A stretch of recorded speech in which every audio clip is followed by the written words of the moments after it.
it's not. We going? I'm already running. We're gonna let some people get in the building over here though.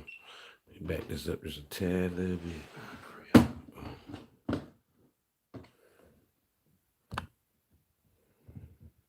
My settings got changed. Take your time, don't worry. People got to get in the building on my end.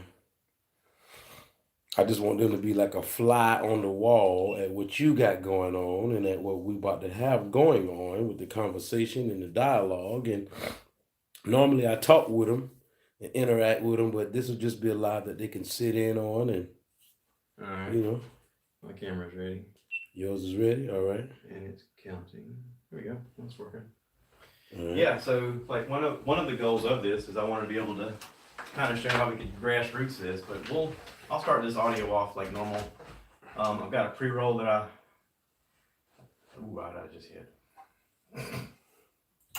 I got a pre-roll that I made. A pre-roll? Just man, we ain't smoking nothing, is it? No, I'm just just like audio pre-roll. I made this with the GarageBand loops. That's what's up. So you made it yourself? Mm-hmm. All right. I made a few songs on it like this, and that's just been my standard. Stuff I Heard podcast. This is your host, Joshua Peak. Oh, okay. So you got like a little tag. Yeah. That just reminded me. As this fades out, then I start talking. Let me see how many people in here so I can give them their greeting.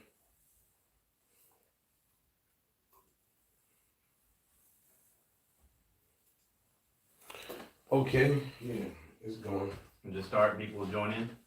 Yeah, they joining in now. Matter of fact, let me start mine off with my little tag. Hello, everybody out there in the world. I am the homie KNOwCash. Yep, the one and only. If there's another, he is the phony because you already know me, but you might not know this guy right here, man. Tell him who you are, man. Hey, I'm Josh Peak. I'm the host of the Stuff I Heard podcast. And just having kNOwCash on here to do a podcast and kind of introduce my audience to him and vice versa. Cross promotion at its finest, baby. And this guy's wanting to help me out with a lot of things that I'm not privy of. Y'all know, I really don't know how to edit. Y'all know all of the pretty much the problems that I face, you know, trying to do this thing. And I ran into this guy, man, and he's willing to give me some advice and some of his expertise. And I just want y'all to sit back, relax, and enjoy the podcast, because I don't know what it is. We didn't rehearse anything. I don't know what's his interest or what he want to, you know, talk about, but I'm pretty sure it's going to be rather interesting. All right. So y'all just sit back, relax, and pay attention to what's going on. All right, here we go. Hey, everybody. Thank you for tuning in to the Stuff I Heard podcast. I have a special guest today. This is kNOwCash Beyond. What do you prefer to go by? Man, I go by whatever you want to call me. Just don't call me late for dinner. Yeah, but my mother named me Beyond Artrell McCullough. My friends, most of my close friends call me Saga Cash. And then after I fell on hard times and became homeless about 7 years ago, I changed my name to kNOwCash. So you can call me whatever you like, man. Okay, cool.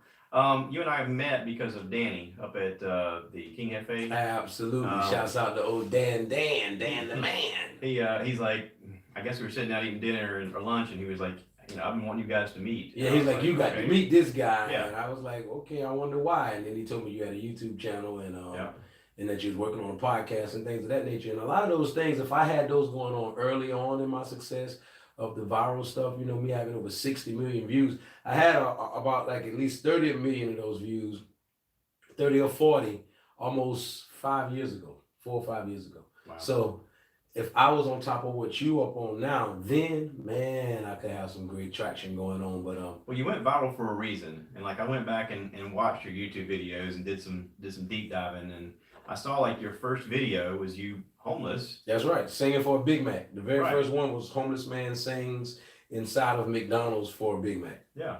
And I mean, right away, like people clicked on it, like, oh, what's going on here? And a lot of people were amazed by your singing voice and also by the story. Like there was a story that built from it. People were like, intrigued and wanted to know more. Absolutely. And who filmed you? Well, the guy Spike Fee, he was this videographer, local videographer. Shouts out to Spike Fee, around in the PD area. He was shooting a lot of the videos for the artists, shooting commercials for the local businesses and stuff like that, and for the clubs. He was doing a lot of their commercials. He was just a go-to man, and I didn't know anything about social media, viral, none of this stuff when I left the streets. the only social media was MySpace. Right. So when I came home, being that he was around all of the artists, paying him to shoot videos for them, he approached me, one day after seeing me singing for food inside of Wendy's. The lady gave me a bag full of food, and he came out behind me and was like, man, if I could get my cameras on you, man, he said, man, I promise you, he said, with your gift and my talent, man, we could do great. He said, you can go viral. I'm like, what is viral? So he explained to me what is viral and all this stuff. And I was like, look, brother, I ain't got no money to pay you for your services. He was like, I ain't never asked you for no money, man. Right. He said, there's a lot of dudes out here that's paying me to shoot stuff for them that will never go anywhere.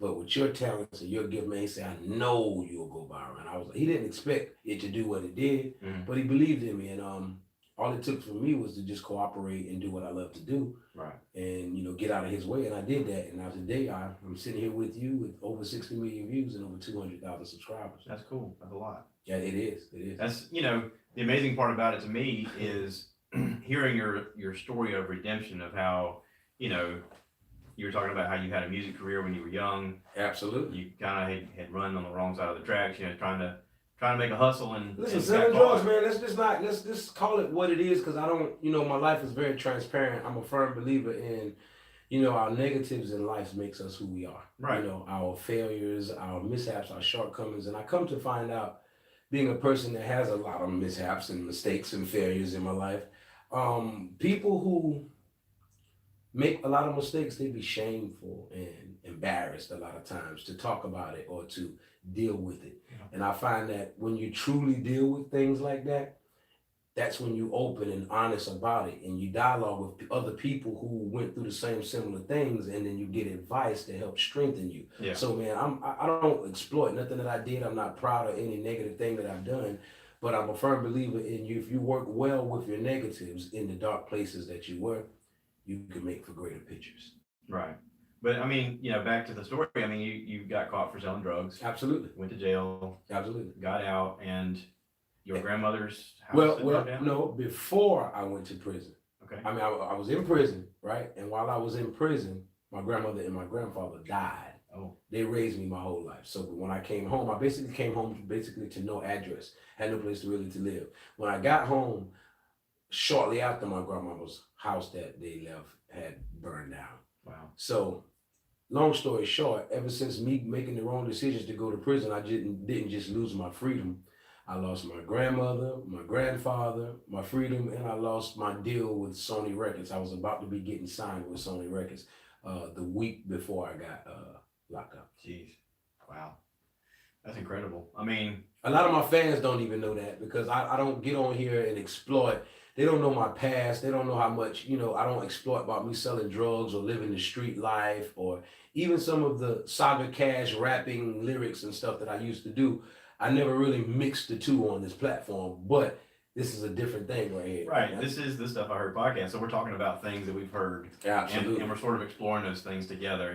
I started off talking to Danny the other day just about whatever, and he went into a long discussion about how he was a drug addict and he struggled for a long time with drug addiction. And he said, I'm not going to tell anybody else's story, but it's within my rights to tell my story. Absolutely. And that's the thing I think people bond to, is the story about your life, because, we've all made mishaps in our lives. We've all made horrible mistakes that some of us can't ever walk back from. And we all want to applaud the person who's trying to make an effort, and we try to help each other. And anytime you see something like that, you want to get behind somebody and be like, I totally support what you're doing. I want to give any support I can. Is there any way I can help you? And so along the way, I mean, I guess Danny and I talking and you and him talking, he realized Josh is the same way. This is the same kind of situation. We were talking earlier about the fact that I came from nothing. My wife and I both grew up single moms. We struggled to get by. There was a time in my life where I had 2 kids, and I used to buy groceries on a credit card because I didn't have the ability to buy groceries otherwise. I wasn't making enough money to pay for daycare and housing and everything else. I'm living off my credit card right now, brother. I was blessed to have a mom as a safety net, but I didn't want that to happen. I didn't want to go back to that. And I mean, in a way, I was lucky for that. But we came, my wife and I got together with nothing, and then we built a life together, and we raised these 3 kids together, and it wasn't a happy story.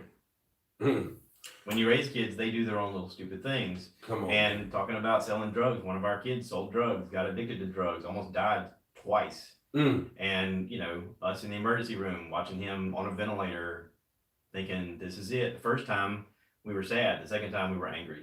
And see, there's a lot of people like to hear you say that and how you just blabbing it out. I know why you're doing it. I'm trying to relate to everybody in that it's not uncommon for anybody, regardless of your skin tone or where you come from or anything like that. Everybody can be affected by life. Absolutely. Life is at our doorstep no matter what. Absolutely. Things can happen to us at a moment's notice, and then everything, the whole script is flipped and everything has changed. Absolutely. And a lot of people say, you know, when you talk like how you talk about your family, telling some of your dark secrets, and with me saying I'm homeless and, you know, all the adversity that I've faced, people would say, you know, that's your business. You shouldn't be putting your personal business out there. No, but I believe that if you're strong enough to deal with adversities in life and go through things and get through them, you should be the person that talk about things and let your mess become a message. We talk about that, you know, you were saying how in your message, a lot of times you praise God and you talk about how God blessed you. Oh man. And you know, if you read in the Bible, every time something bad happened to somebody, God didn't pick out Jesus walked around, he didn't pick out the best people to be in his group. He picked out the people who were awful. That Bible is full of the worst people that if you really know the people in the Bible. King David was a man after God's own heart, and so the book says.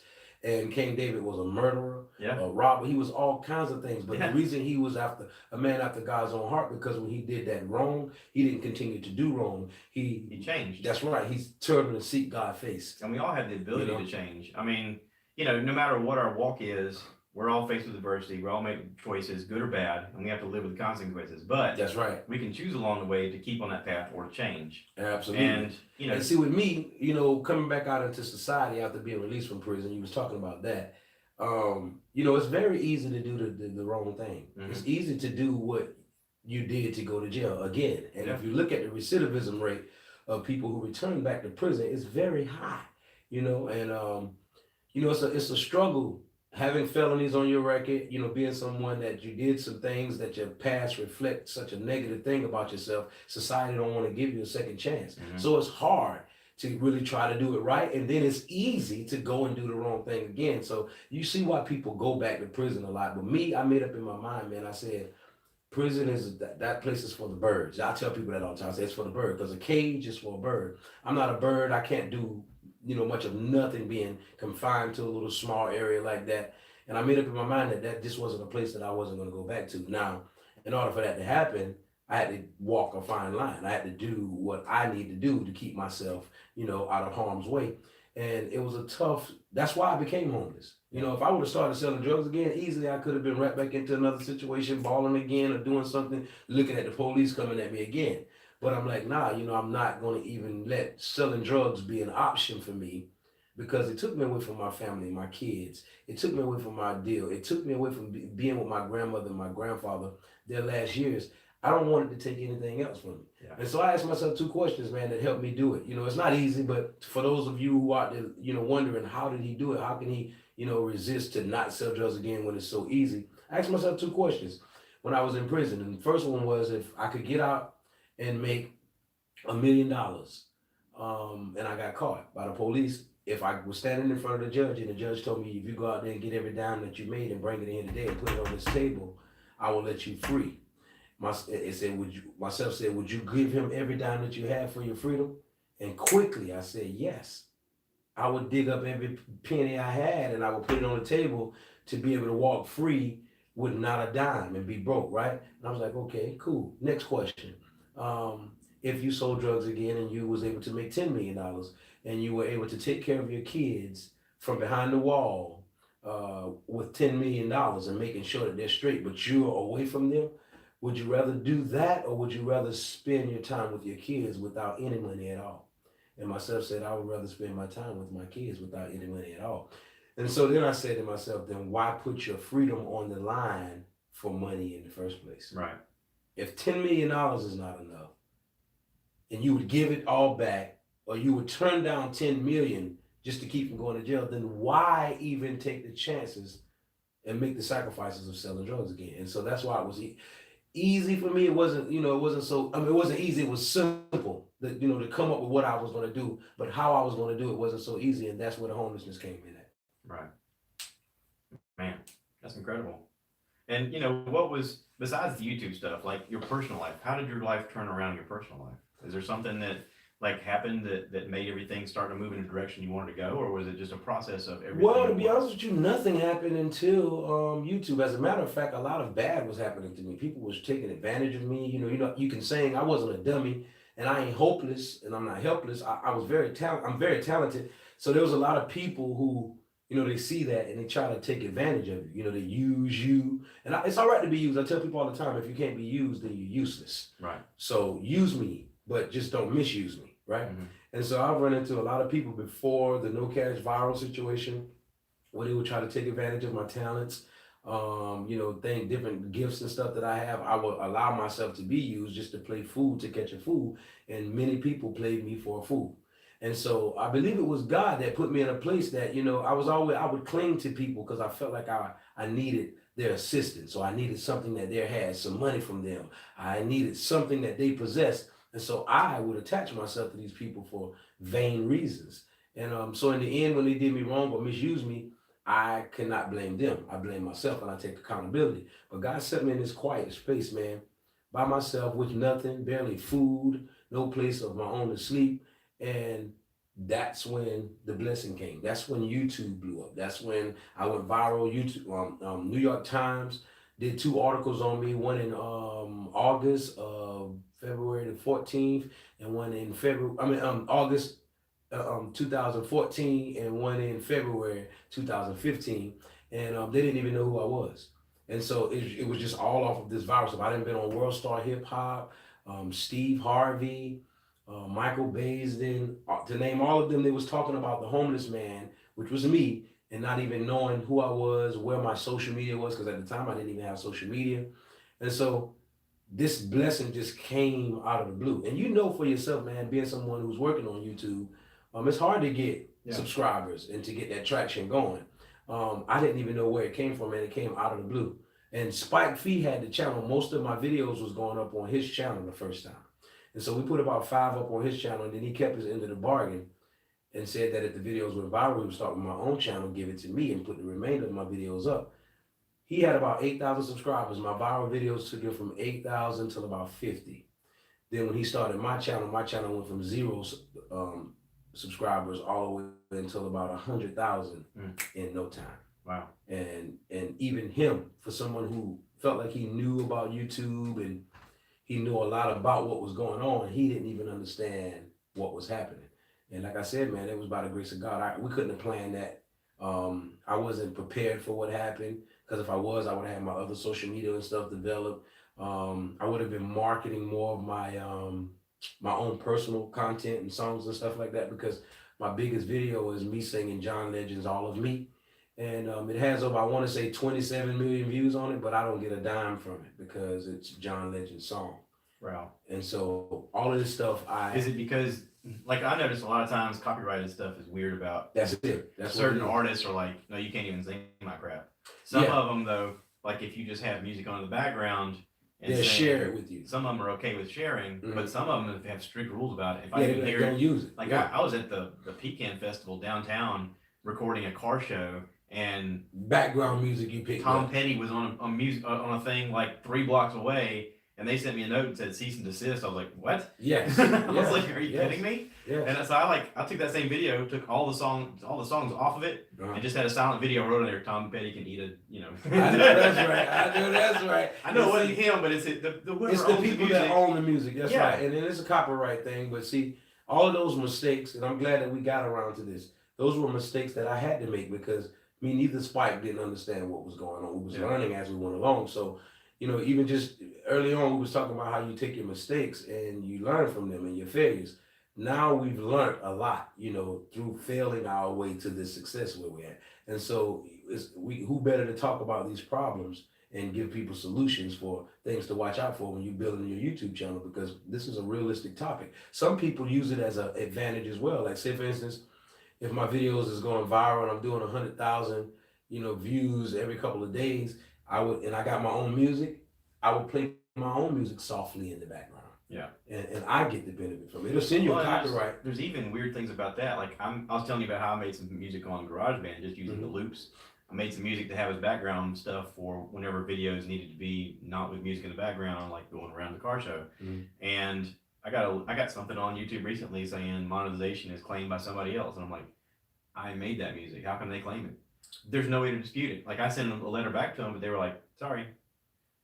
And I was like, are you kidding me? I made this music, and Did it you just makes me use crazy. patterns that were already ready made? You didn't play it out yourself, did you? Or I didn't play an you, instrument. It was on GarageBand. There's a thing called loops where it has yeah, little, see, you it has using little loop. sound loops, Some of those loops be copyrighted, and I just blended them together and like. But if you change use, the tone, say change you the say you sound. blended 4 sounds together, 4 Yeah. loops, but one of those loops was copyrighted. Yeah. When you put it up, YouTube, the people who got it copywritten, YouTube is gonna detect instantly stuff that is copyrighted. Yeah. That's why they got these new algorithms and things like that, and these bots. It's crazy because checking up on it's stuff. like free content that's available on the program, but it's like nope, it belongs to somebody else. I'm like, So the best thing to do is get some musicians and people that you know to play something of your own for Yeah. you. And then if you use any music, make sure it's copyright friendly. Mhm. You know, they got some on YouTube that they let you know where you can use those or they won't copyright infringe you.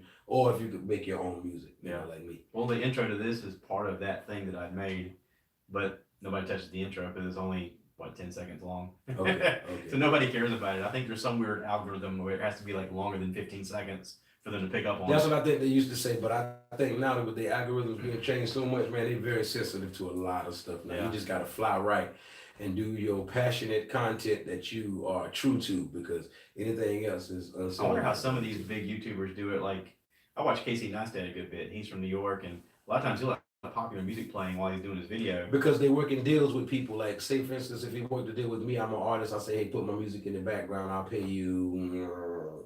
Depending on how many views he's getting, it could be anywhere from $1,000 to $5,000, right? And could be more depending on the level of his channel.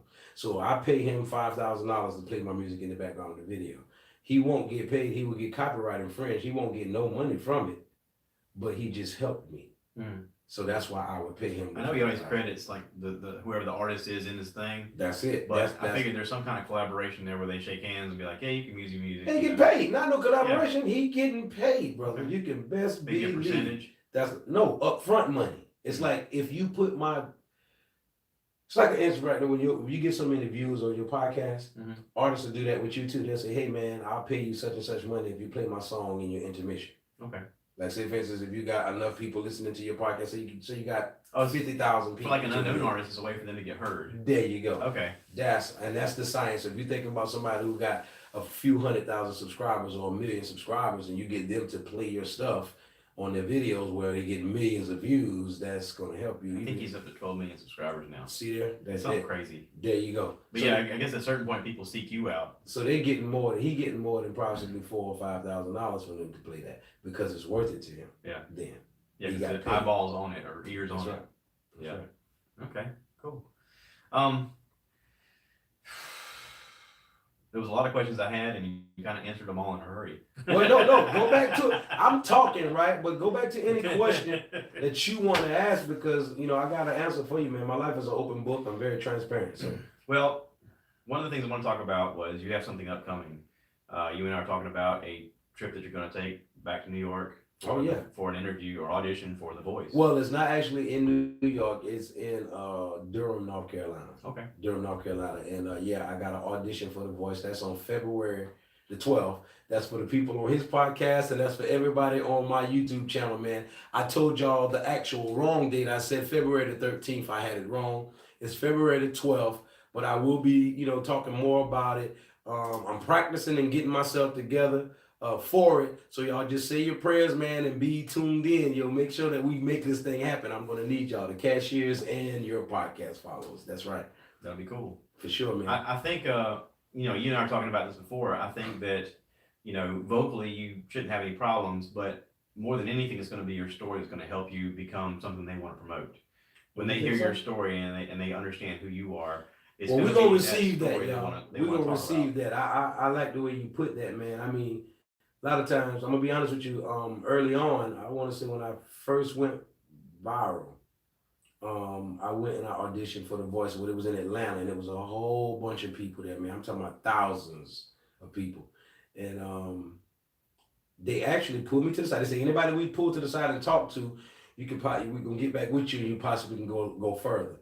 I was the only person out of my group that they pulled to the side. They got questions from me, made me go to the computer, put some other stuff out, but they never ever got back with me, bro. And I went out there dressed as my no cash guy.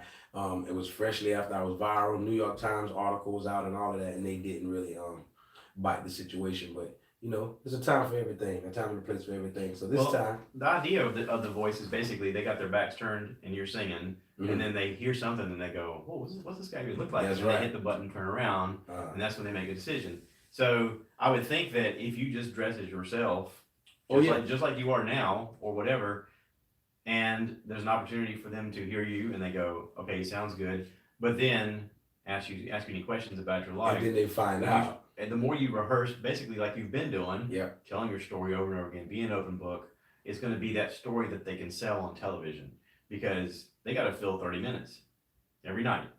And so if they have a story about a guy who struggled and made better, you know, and here's my opportunity, here's my chance, that's the story that they can sell to gold. I agree. I agree. And I'm just going to receive that with every fiber of my being, what you're saying right now, because I'm a firm believer in what you put out to the universe do come back to you, man. So I just hope that's what it is. I hope they can really use me in a major way, because using me in that on that capacity, man, can really help me out a lot. And then you were talking about how, you know, you wanted to show your message of how you could start with nothing and then build it up just by the God's given talent. And also, you know, by the struggle. You know, we all have things that we're faced up against and challenges, and you want to believe that you can make it no matter what your circumstances are. You want to believe that there's better out there. Absolutely. And if you see it firsthand, when you turn on television, you go, well, here's an example. You're or right. if you're looking at your phone on YouTube and you're like, oh, here's a guy that like I can relate to. He's just like my uncle or my neighbor or my brother or whoever. I mean, it's that idea of I don't have to live with what I'm given. I can make better. All it takes is effort. That's right, man. Life gives you lemons. You got to learn how to make lemonade. And a lot of people tend to want to deal with the shortcomings and failures and stuff like that and adversities by themselves. And sometimes the truth of the matter is you just can't do it by yourself. Mm-hmm. And so that's why I've learned to be more open and more transparent and more honest with my life, because people who want to get things right, that's how you live. But somebody who don't want to change, they're secretive and private, you know, and they don't want you to know. Don't tell this because you might be able to judge me next week when I show you that I'm really not true to what I'm saying. You see, but somebody who's really want to change and really striving for perfection and turning over a new leaf, if I tell you the things that I'm battling with, at least you know that if you see me falling short, you know where my weaknesses are. And so if I show them to you, you can help me. But if I'm acting like I got everything all together, and every time people all around I'm hiding my adversities, everybody feel like you got it all together, so nobody knows how to help you. Yeah. You see what I'm saying? I talked about that. I had a podcast I did this past winter. Maybe it was March or so. I did one about depression, and I talked about how I was going through a season of depression, and I said, you know, one of the things I've realized hearing about friends who committed suicide was they never talked about their feelings. They never talked about what they're going through. And I talked about how, for whatever reason, I was going through this funk during this one period of time. And I just said, listen, I just want to put it out there that people go through this kind of stuff. And I want to be vulnerable and let you know that it's okay to be vulnerable. As men, you're always told you're supposed to be strong and fearless and, you know, you can stand up to anything. Nothing ever bothers you. And I was like, okay, that's the first mistake. Because what we need to do is just be honest. You know, during that time, I was going through whatever it was I was going through. And my wife listens to my podcast. She listened to it a couple days later and she goes, I got to find out from a podcast that you're depressed. I was like, listen, I said, this is just part of the, like, I wanted to extend an olive branch to the listeners or whoever's out there to say, hey, listen, we all go through these seasons of this, but I'm willing to talk about it. I like how you said your wife came and said, I got to hear through the podcast. Lets me know that I'm not the only person going through that as far as perception and perspective. Yeah. When your wife or your loved ones hear you say things on social media that you haven't told them. Like, for instance, when I said that I've dealt with suicidal thoughts before. Not that I actually wanted to go through with killing myself, but I mentioned it in front of people one time that you know, I wrote a song about, it's called Suicidal Thoughts, and it came from a realistic place. And I really, in the song, I try to show people that, you know, we'll judge somebody who killed themselves or even killers who kill people. But when you turn that same rule that you're judging with around and look back at yourself, how many times in your mind have you killed people? You might not have acted on it, but you didn't have the thoughts of wanting. I was to in the kill Marine somebody. Corps. Trust me, that was part of the training. You see what I'm saying? So, as a man thinketh in his heart, so is he. Once you think a thing, you've already basically have done it. So we can't really be judgmental of people like this. What we need to do is try to identify what's the problem. Yeah. And then so therefore we can find solutions. Well, the only way that you can identify what the problem is if somebody tells you, here's what's going wrong with me. If you got a problem with your car and you take it to a mechanic, the mechanic don't know nothing wrong with your car. You have to tell him it's doing this, it's doing that. It won't do this when I do that, or it do this. And then that gives him a ballpark figure of what he think is going wrong, and then he still got to do what he know to your car. Same thing with a doctor. You go to the doctor, you can be sick, he can help you, but you got to tell the doctor what's wrong with you. You can't be secretive, you can't be private, you can't be not wanting to be open with the doctor. This is the man who's going to help you. So you got to expose your problems. And that's what's hard for people who are going through adversities and shortcomings and failures and stuff. They're more embarrassed and shameful about failing than they are about finding solutions. It's me, I want solutions. Yeah. I don't care. I mean, it's like a sword. You can peel the scab off of it, but once you peel the scab off, it's going to heal again. And so with me, I feel like when you're talking about your situations and trials and tribulations openly amongst people who care about you, who got your best interests at heart, it's just like peeling that scab off, man. You're gonna find a lot of solutions. People are gonna pour a lot of love and attention into you, and even open up resources for you. And that be the thing that help you out of what you're going through.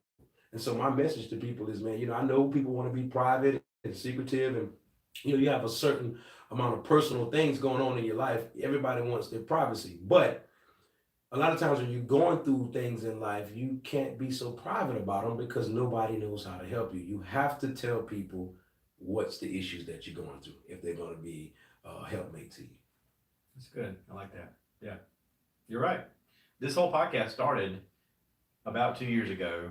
I've been doing about 2 a week, but it started out of the feeling of I need to talk about what's going on because as a job, like my day job, is I'm a trainer. I teach guys how to drive a CDL truck and deliver groceries. Okay. And so on a regular basis, I'm in the truck with a guy and we're talking about our lives. I ask them questions about, you got kids, you got a family, where you grow up, and they start telling me things because I listen and, we have a back and forth. And in that time, we have little nuggets of truth that come out about what it's like to be a man, what it's like to be a father, what it's like to be a husband. They come out and I go, God, that's really good. I wish I could share that with somebody.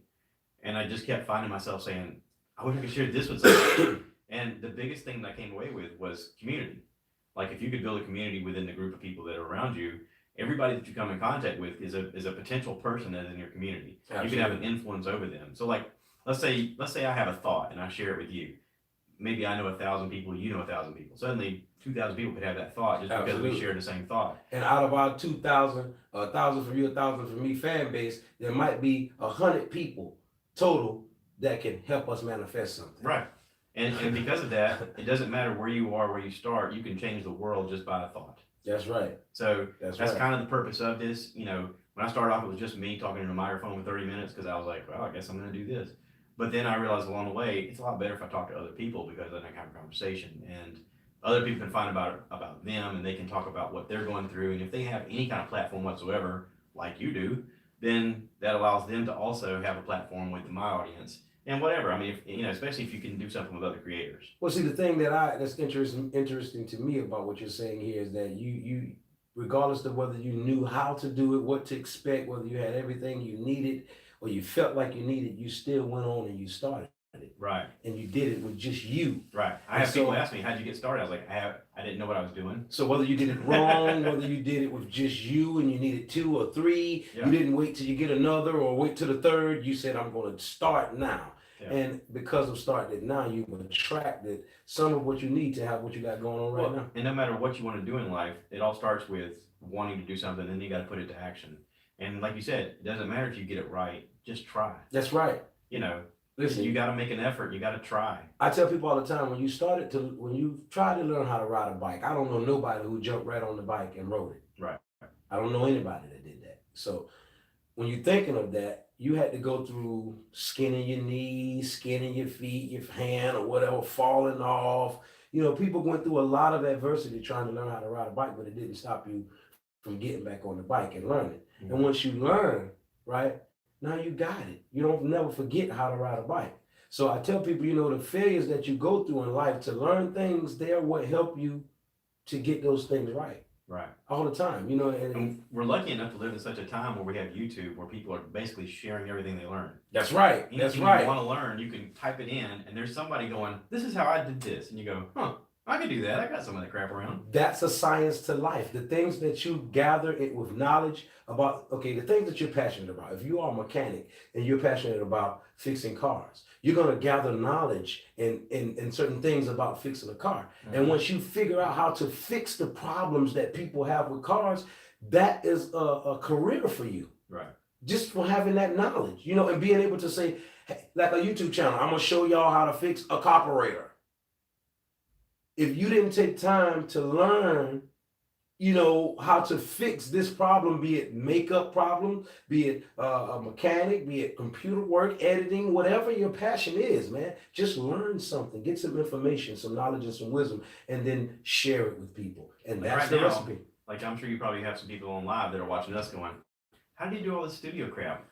I didn't know what I was doing. See, I want you to talk more up to us about this. Do y'all see his setup, man? If I had something like this right here going on where I can interview the local artists around here, and pretty much wherever I'm going, I lend a hand to everybody and try to like open my platform up. Man, if I had a podcast or this type of thing right here going on, man, our community would be great. So I want him to let us know a little bit more about how did you get this going, man? It looks like you handcrafted a lot of this too. I made all of it. You made it all yourself. Yeah. I didn't know how to do anything. I just made it.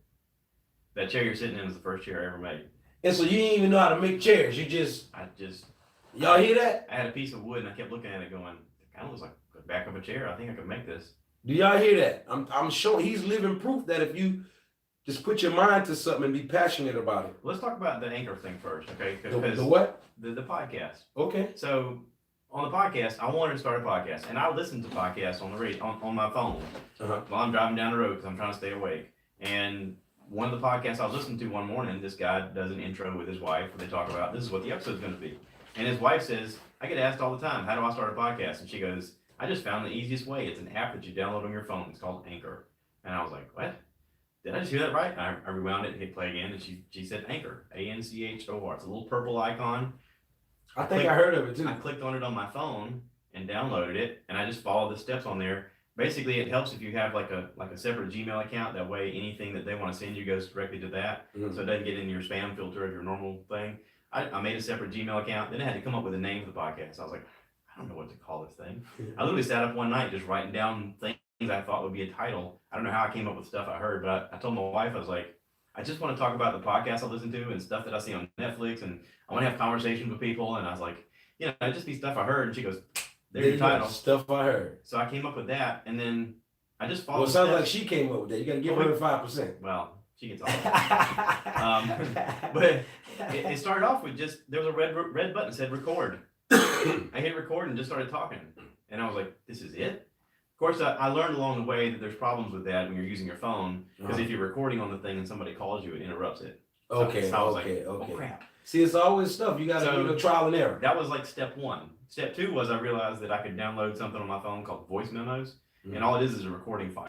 It didn't have to be that one. It could be any of them. But I could just hit record, talk, blah, blah, blah, blah, blah. And then if anybody calls, it doesn't lose it. It saves it. Oh, okay. And then once it's saved, then I can go start back from where you. I can go into that and just keep going. And then when I'm done, I can move those files over to Anchor and then publish it. And then it's published. The weird thing about Anchor is as long as you're putting out content, they'll start distributing it to everybody. I didn't have to do anything. All I did was record and hit send. And then from there, they took that information and they started putting it out to Spotify and iTunes and all these other ones that people listen to, Google Play, and you name it. I'm gonna put you on the spot right here, right fast in front of all of my people, man. Yeah. When you get your free time, right? Would you think it'd be a good idea for us to document you helping me get this podcast going, or you and me kind of like letting them see us work together? Yeah, we could do that. Some stuff, man. Because I think you could do a podcast. You already have the lingo. You already know what you want to say. And you come into contact with a lot of people that would love to hear more about you. And maybe the YouTube thing could be part of it as well. But sometimes you're just at late at night and you want to talk and you got an idea and you're like, this is a nugget of something I want to share. And y'all know I am a big talker, right? It doesn't have to be a certain amount of time. You can just hit the record button and be like, hey, I just wanted to talk about this and blah, blah, blah, put it out there. And then if you get the audience, it just starts distributing itself. They do everything automatically. You getting pretty good traction? Yeah. From the app alone, I think it's like 50,000 listens so far. Wow. But it's just people are driving along and they want to be awake. They're sleepy. They're driving.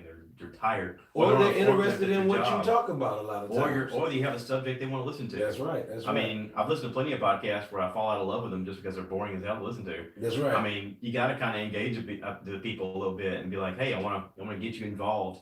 And some people can't commit to watching videos. Well, see, in my audio part. podcast, I would want to get more up close and personal with the people about things that they don't know so much about me. Like, things about me more so than what my cashiers do. They know me, because I'm transparent on there. But there's a lot of things that I don't put up on YouTube because of the simple fact that I don't want to taint the brand.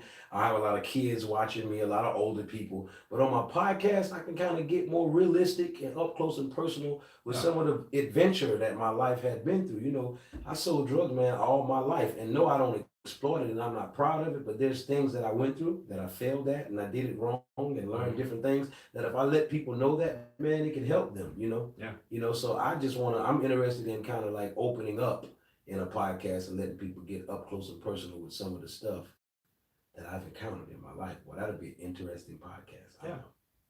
The hard part's going to be come up with a name. I mean, you could name after yourself.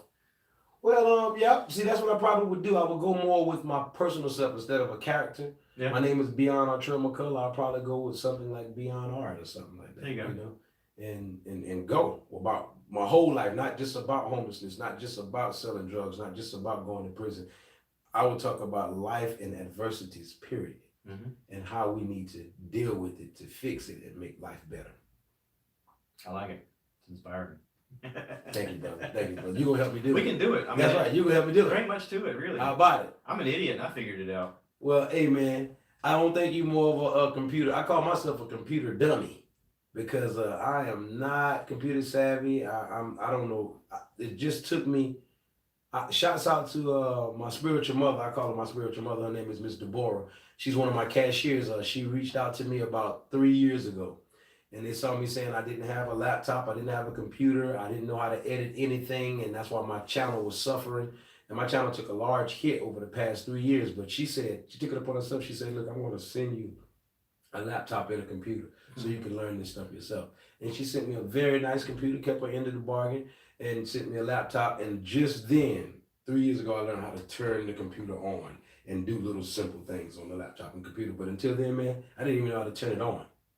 I didn't know how to do any of this crap until I just started watching a bunch of videos. I actually started off with a smaller mixer board that only had 2 microphones. Yeah, this like And a mix board? Yeah. Okay. And so the one with 2 microphones, that's the one that Danny has now.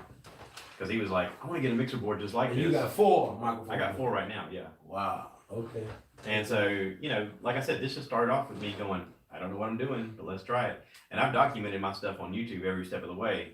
I got a whole series on the Anchor podcast and getting it started and how to set it up and how to run it. And see, how to that's change. evergreen. Nobody might not be watching it right now, but once you blow up and your Yeah. podcast do what it does, that's evergreen. People gonna always be able to go back and refer So I wanted to to it. show, basically, it's like, if you learn, like you said, if you learn to do anything, my first reaction was, I want to share it with other people because certainly there's somebody else out there, maybe living in Nebraska or Alaska or who knows where, going, I've always wanted to do this. I don't even know how. They might come across the video and go, oh, that's how. That's That right. doesn't look that hard. And then they're gonna tell other people that want to know how to do it, Yeah. how they found out how to do it, and they're gonna go watch it. Exactly. See, back in my days coming up, people used to always say the game is to be sold, not told. Mhm. It was like the hustler talk. And I kind of got it. Back then, nobody wanted to tell their secrets. I don't care whether it was in the corporate world or the streets. You don't tell your secrets of how you getting your money or how you getting ahead, right? Because it was like they used what they know to consult with people to make money, right? So it wasn't like, so you don't just sit around and talk to people about what you know. You sell things to people. You Yeah. sell, consult. And that was the days of the old. But now in this information age that we're in, it's the sciences, and there's still people that's with the mentality of be private, don't tell, keep your things a secret. But the science nowadays is to tell what you know, not just prove what you know. Yeah. And that's people that'll attract you an audience every time. Well, it's like, have you ever heard of Dave Ramsey? No, I haven't. Okay, so years ago, I was working my tail off and was broke. I was working myself to death. Matter of fact, I tried to get, there were several times I was out working and almost got robbed maybe 4 or 5 times at gunpoint. Give me your money. And I laughed. And they were like, what are you laughing at? I said, I got 3 kids and a wife. I am broke. Otherwise, I wouldn't be out here at 5:30 in the morning delivering groceries, son. And just got to laughing and making jokes. And they got to laughing and they just walked away. And I was like, I got nothing. I got no dollar. Not even $1. I mean, my wife sitting there with a Coke and a smile. And I drank that Coke and the smile's wearing off. Listen, man. I'm telling you. But, you know, I forgot where I was going with that. But anyway, you know, what was I talking about? You was talking about. You said you got robbed one time and you didn't have no money. You was talking about the struggles of not having anything. Yeah, I don't remember what my point was. Anyway, I had a whole thing worked up and I got on the tangent of that. It's a brain fart. We do that sometimes. Yeah, it's okay. Yeah. Well, I'm 40. I'll be 46 soon, so that happens quickly. Blame it on something. I know that's right. Yeah. Geez, yeah. But you know, it's all an effort. Like I said, if you don't know what to do, look around. People are willing to share with you. I listened to this guy one time talk about how he grew up with a bunch of burner friends and all he did was get high all the time. Mm-hmm. And he said, at a certain point in my life, I realized I wanted my life to be different. And I started meeting people who were successful. And I thought, if I'm friends with these people, maybe they'll share secrets with me. And it wasn't just secrets. I was talking about Dave Ramsey. I'll get back to that. It wasn't just secrets, though. He said, one of the things I learned is anybody who succeeds in life, all they want to do is share their information with other people. That's right. So there is a turn of events. And talking about Dave Ramsey, that was a turn of event. When I was broke like that, I had a friend of mine at work. I was sitting there one morning and he was like, you know, hey, what's going on? I was like, I'm so broke. I'm angry. And he was like, what do you mean? I said, you know, we make a good living here. I shouldn't be this broke. And he's like, have you ever heard of Dave Ramsey? And I said, I've heard the name before because a buddy of mine years ago tried to get me to go to some conference and I had told him no. I said, it sounds like a pyramid scheme. I ain't going to the pyramid scheme things. Because in the South, you're always thinking somebody's out there scheming. Yeah. That was my first thought is there's some ex-preacher who's trying to get $1 from you and he's telling you, I got the way, you just give me your money. You know, and I'm like, no. But this guy, I trusted this guy. And this guy was like, listen, he goes, they teach this thing at church. He said, it's called financial peace. He said, all it is he teaches you how to pay off your debt, making the money you make. He said, basically, he just tells you to line up your bills and whatever is your smallest bill, you pay everybody the minimum except that smallest bill. And you budget every dollar you have to go towards paying off that bill. And then once that bill's paid off, you pay off the next biggest bill. And each month it okay, so the biggest bill you pay, the smallest bill you pay off first. Okay, gotcha. And then as you're paying off bills, one after another, they call it the debt snowball. As you get to paying it off, it picks up steam and you start looking forward to the next payday because you're going to pay off the next bill. And I was like, yo, well, that sounds hey, simple. baby, I want you to listen to that again. Bring that back. I need to hear more about it. I'm gonna be no. I want you to say that again because listen to what I'm trying to tell you, man.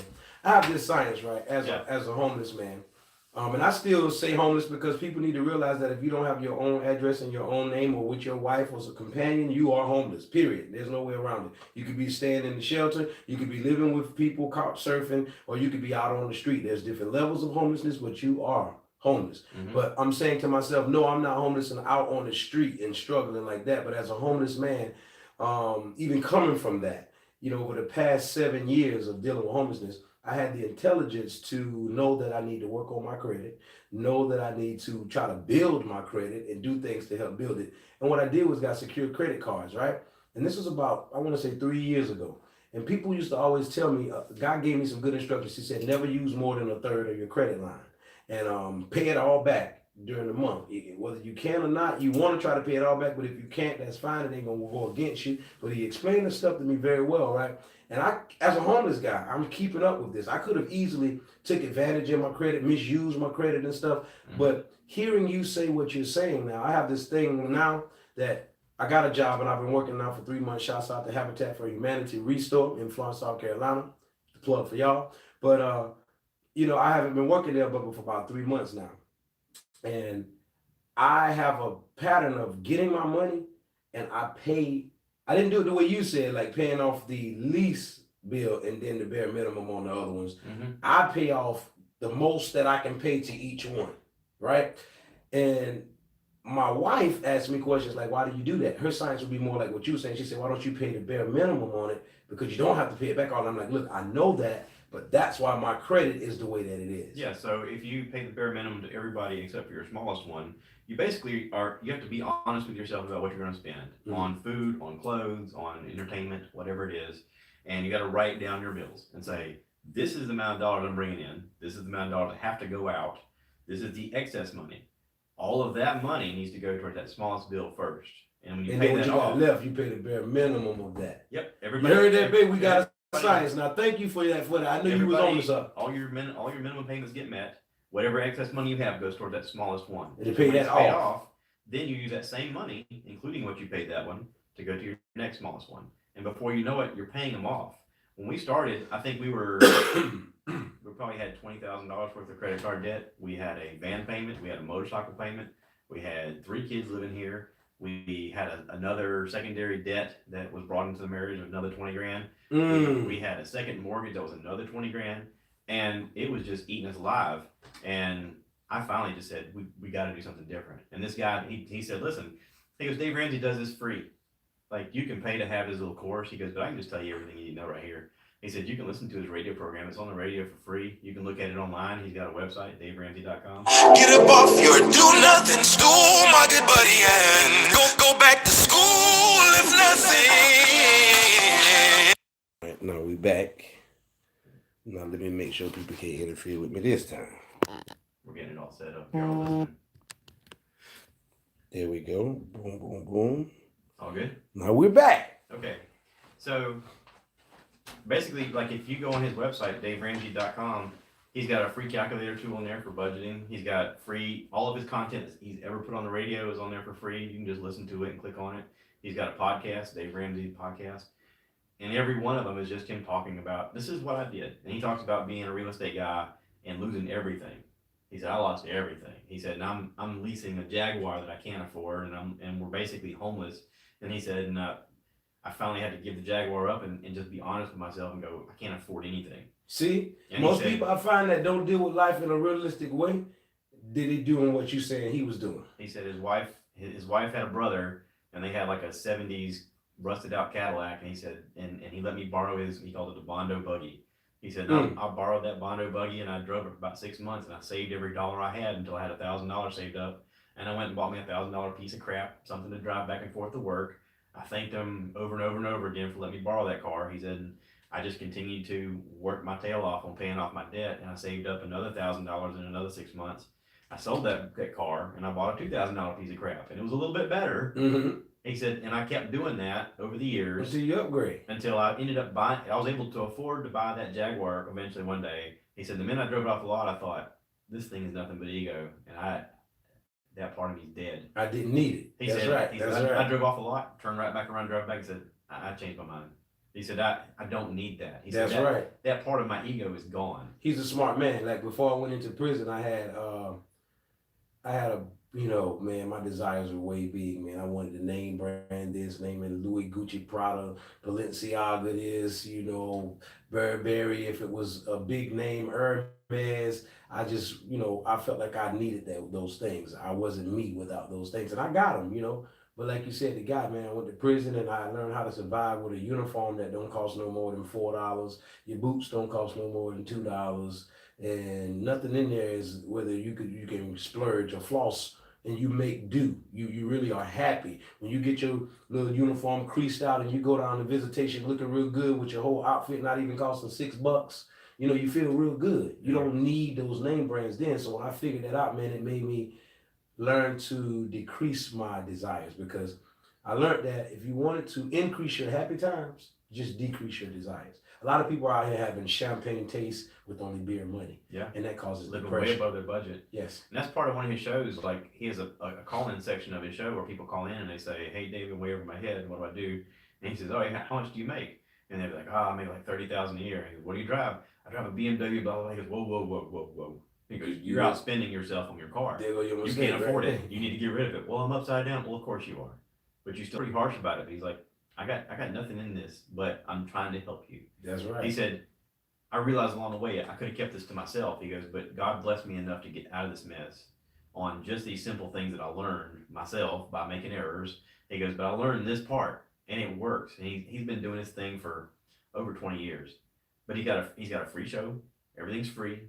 He sells books, but he's like, I mean, if I sell books, great. He goes, if I don't, okay, whatever. He But goes, see, doing it, I'm the way still he's doing making it, money. he's going to generate money. That's right. He's still doing it with real estate. Like eventually his real estate got to the point where he followed his own rules and he doesn't borrow any money to buy real estate.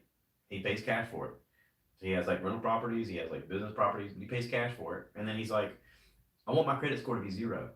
I don't want to owe anybody anything. He goes, and if somebody comes to me and they want to buy one of my places and I look at their credit score and it's a 0, I want to sell to them because they're going to pay me back because they don't owe anybody else. He goes, this whole thing about having a credit score, it was important back when our parents were dealing with that kind of crap. He goes, nowadays, he goes, I'd rather my credit score be a 0 and nobody even know who I am. If I walk in there with money in my hand to buy what I want, then I'm going to do it. And I was like, holy crap. Like, it got me really thinking about the fact of, you know, if I could pay off my house, that's my biggest debt. I was lucky enough to be able to afford this when I bought it, but I couldn't afford it. I was living above my means. When I moved in here, Champagne tastes with beer money. that's why I told you. I called my buddy and I said, I feel like a fraud. I feel like I don't belong here. I was like, this house is made of bricks. I don't know what that's like. And he was like, it'll be okay. And like he was kind of saying it, you know, tentatively, but he was like, it'll be okay. You got a good job. And I was like, yeah, but I'm in debt of Like false hope. We try to give you a little false hope. Yeah, instead of just telling you the truth. And it's that, you know, a lot of people want to talk about, like you were talking about, quick money, fast interactions. Absolutely, man. But it was the keep my head down, you know, eat shit, cash checks, do whatever I had to do. That's what you was talking about. Eat shit, cash. And listen, like you're talking about, you're just better when you got help. My wife, she told me, she said, whatever you got to do, baby, we'll figure it out.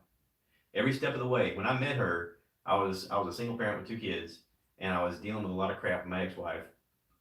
And I constantly had challenges with my job and with trying to get them taken care of. And we were just dating, and she would say stuff on the phone like, don't worry, we'll figure it out. And I thought, you got nothing invested in this. What's this? We got it. Y'all help you figure it out. That's a helpmate, brother. That's right a away. I helpmate. realized she's going to be in my corner, and I thought, that's what I want more than anything.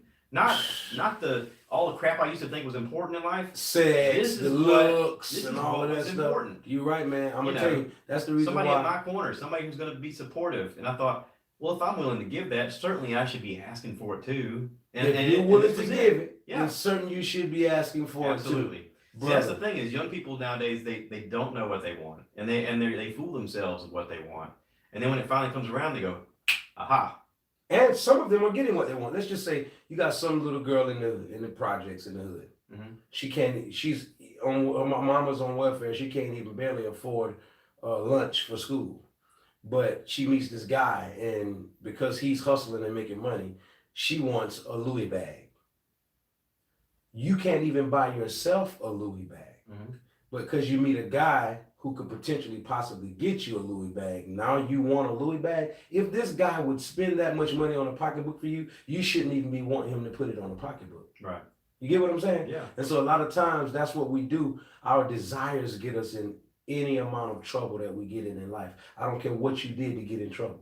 It's the quick satisfaction over the value satisfaction. Absolutely. And it's about getting it in bulk. Like the Bible tells you, wealth gained little by little saves, but all dishonest money will dwindle away. You can do a trick to get $1 million and it'll be here today and gone tomorrow. But you can find a guy who saves 10 cents every day, but double it up every other day. And that guy, if you check him out in 3 years, he'll have a whole lot of money. You see?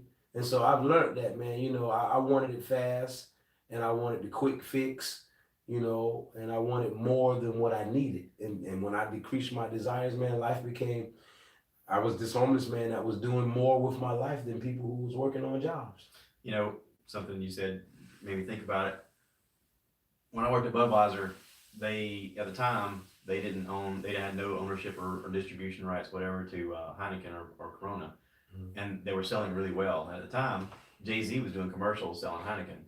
And like they were sitting around, all these guys that worked for Budweiser, the head guys we're just so confused. Why does this beer sell so well in all these markets that they think they really can't afford it? I don't know how they're selling so much. And I was like, what don't you get? Jay-Z's selling it. Yeah. you can't afford Jay-Z's life, but you can afford his beer. That's right. Now, granted, they're paying him, but there's a disconnect there where you look at him having that lifestyle and drinking that beer, and you go, I want I what could at Jay-Z least- has. come payday, I'm living Jay-Z style, and I'm gonna drink me a Heineken. It may take all my paycheck to buy some Heineken, but I'm gonna drink. buy it. Right. So then you get, the different, rap stars starting their own Hennessy and Cristal. Their own brands. And so as soon as you get some money in your hand, hey, let's go blow it on that thing and live like kings. You're not living like kings. You're just paying them. You're not living within your means. Right. That's what you're doing. You're not making your life better. You're fooling yourself. It's not helping you. And a lot of times people that live in a private life or they're making a lot of mistakes and life ain't right, they want to be secretive and private and hide behind the adversities. It's like your guy that you said, I can't even afford this, Yeah. what kind of car it was? Jaguar. Jaguar. So he drive around in the Jaguar, the image is everything, and people who are ignorant and not so smart, they see the Jaguar and their perception is real to them. Oh, he got a Jaguar. He must be making it. Yeah, see, your perception, it is real to you, but it might be truthful. It might not be truthful and it might not be factual. So you look at him and you think he got it going on because he got a Jaguar. You don't know this man can't even afford it. You see what I'm saying? Yeah. And that's just like when you look at the homeless man and you say, oh, he should get a job or he could do more than what he's doing. That's your perception. It don't say nothing about that man. It say all about you. Yeah. You see, and that's what my channel is really about, trying to show people that it's all about perception in life, man. No matter what you're going through, rich or poor, white or black, big or small, right? Until the people who's doing the perceiving get a better perspective, we won't solve as many problems as we can solve. Which is why I wanted you on this podcast. I wanted my audience to be able to have a conversation with you like I do and understand there's more to a person than what you see. Absolutely. And see, a lot of my audience don't even get to get this up close and personal with me. I mean, I tell them a lot of things like what I go through in life, my failures, mishaps, all of that stuff. But, it's just like they don't know my knowledge. They don't know my wisdom. They don't know the adventure my life has been on, right? That led me to the homeless man that they know. Mm-hmm. That's more exciting. That's more of a story to tell. Well, when you see movies, they always talk about life's not about the things I achieved. It's about my journey. That's right. We're on our journey. That's right. This is the book of Beyond. This is the book of Josh. This is the book we're experiencing right now, where at the end of it, you look back and you go, wow, I blew it out of the water. And I tell my parents and people all the time that are close to me and loved ones, they say, you saying you homeless, but you ain't homeless no more. Yes, I am, because I still live with my mom. Or they're worrying about where's the outcome? Where's your destination? I tell them I'm not even worried about a destination. My destination is not even to get in a home. Because once I get into a home, it's going to be the man formerly known as the homeless man. Because I'm never going to detach myself from where I came from. You see, but I let my family and loved ones know it's not so much about where I'm going or reaching a destination. It's about enjoying the journey. Well, it doesn't matter if you're considered homeless or beyond from this point on. Your story is still going to be your story. Absolutely. It's still going to be the thing that enriches other people's lives. You're talking about, having kids and whatnot. Your story then becomes, how can I represent to them the right thing to do? Absolutely. And, here's my mistakes, and I'm open and honest about it, and just don't repeat my mistakes. That's what I really did it for, man, because I wanted to be in my kids' life, whether I had $1 to give them, a dime to give them or not. When I went live to the world and, you got 60 million views, that means the world knows you. That ain't just one state or a couple of states. That ain't just the United States. That's the world. And so my kids would see me being a homeless man. Yes, it's fame, but it's not good fame. It's not something that normal people would be proud of. Right. And so my kids would feel some kind of way, man. And, it hurt me to see how they had to feel about that. But truthfully, it showed them how daddy deal with adversity. Mm-hmm. I didn't take the easy route. Y'all saw me struggling. And so now, there was a time I had a video up called Pen Pal, where it was a song that I wrote for my daughter. She sang. When I was in prison, I came out and I taught it to her. She sung it, put it up on my YouTube channel. It was the fastest moving video up. They went to school, and because I'm a homeless man, people was picking with them and stuff. And they put pressure on me to take that video down. Now, I'm only telling the story because my daughter has lived, made her mistake, and she learned now. But they begged me, cried to get the video taken down. I'm telling them, look, no, just leave it. Don't worry about it. Later on, you'll understand, and this will help you later. Well, they didn't listen. I took the video down. Now, 4 or 5 years later, my daughter's being a YouTuber, and she wants daddy's help. And I'm like, if you had that video up, that would have been your traction right there to instantly set you off. But you made the mistake, you made the decision, now you got to live with it. So I gave her some pointers, and shouts out to my daughter, Gorgeous XO. Her channel is Gorgeous XO. Gorgeous is her real name, by the way.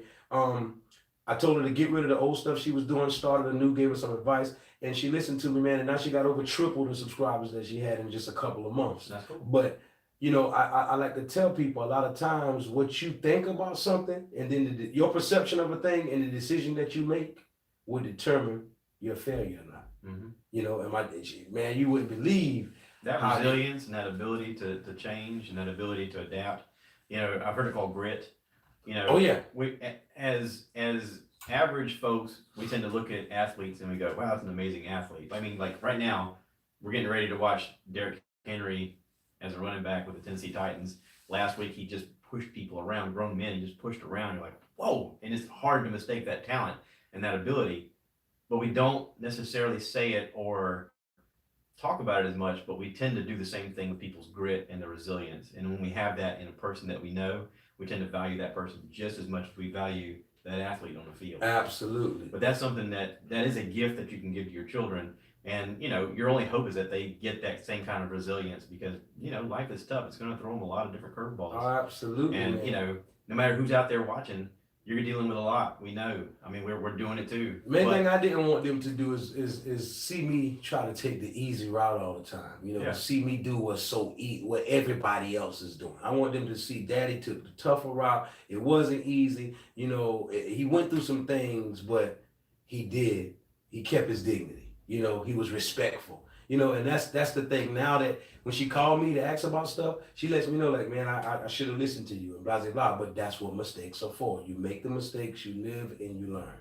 And so, yeah, man, that's what we are. That's what I'm here to talk to you about, perception, man, and letting people know, man, you know, your perception says all about you and nothing about the thing that you're perceiving. Right. And your perception can be a real thing to you.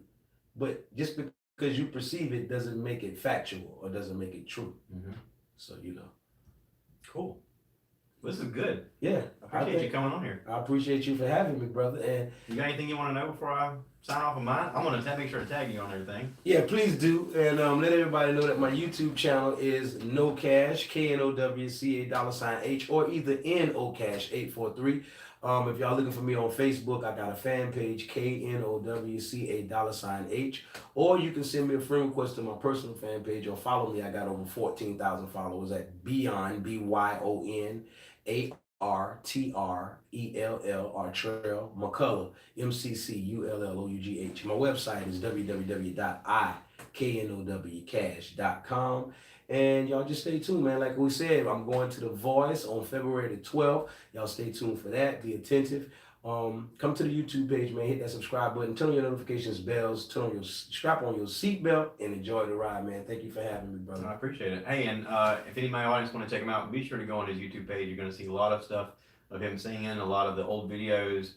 Watch all of it. Keep current with the new stuff. He's going to be on The Voice. Tune in, check it out. Vote for him if you got that ability. By the way, I wanted to plug this in too. Let y'all know we just put up 2 new videos. I did Louis Capaldi's "Someone You Love," great video, great cover, and I also put up one about 2 days ago of Old Dominion's one-man band country song. Man, it's dope stuff. Check the video out if you like it. If you don't like it, hit the thumbs down. If you like it, hit the thumbs up and leave a comment, man. Give me some critique. And also, be sure to check out Spike Fee on YouTube. Absolutely. SPIKE, capital FE. That's right. He's making a lot of content. The thing with the puppet, I think, is going to be huge. Oh man, Murphy, y'all look out for kNOwCash and Murphy, man. We got some new kids.